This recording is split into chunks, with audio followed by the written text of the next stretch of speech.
ফের সুপ্রিম কোর্টের দ্বারস্থ হতে চলেছেন রাজ্যের চাকুরিহারা যোগ্য শিক্ষক শিক্ষিকা ও শিক্ষাকর্মী মঞ্চের সদস্যরা।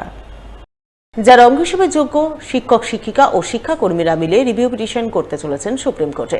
তার রিভিউ পিটিশন দাখিল করার আগে মালদা চাকুরিহারা শিক্ষক শিক্ষিকা ও শিক্ষাকর্মীরা মালদা টাউন হলে জমায়েত করে ওকালতনামায় স্বাক্ষর করলেন বুধবার।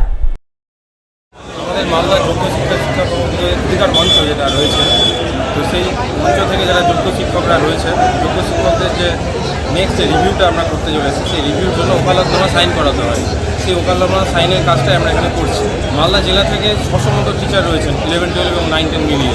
সুপ্রিম কোর্টে আমাদের এগেনস্টে কোনো অ্যালিগেশন না থাকা সত্ত্বেও সুপ্রিম কোর্ট আমাদের দাবিগুলোতে মান্যতা দেয়নি এবং সকলের সাথে একই সারিতে আমাদেরকে ফেলে দিয়ে আমাদেরকেও আমাদের প্যানেলটাও ওটাটাই ক্যান্সেল হয়েছে, আমরাও ক্যান্সেল হয়েছি।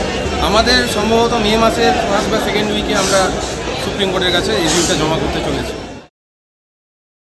মালদা জেলা পরিষদের উদ্যোগে এক কংক্রিট ঢালাই রাস্তা শিলান্যাস হয়ে গেল গাজলে।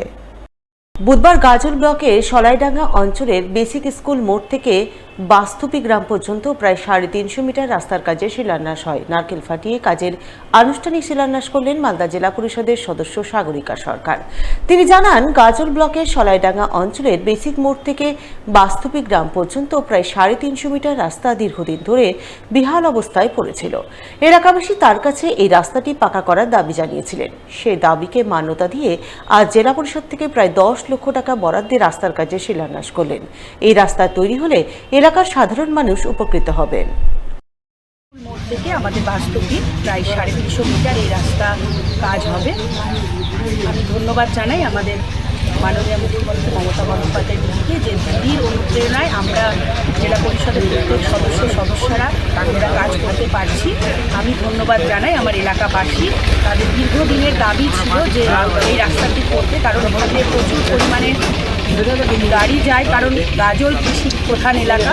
চাষবাসের ক্ষেত্রেও মানুষের ভীষণ অসুবিধা হচ্ছিল এবং অত্র এলাকার মানুষেরও ছাত্রছাত্রী থেকে শুরু করে প্রচুর সমস্যার সম্মুখীন হচ্ছিল।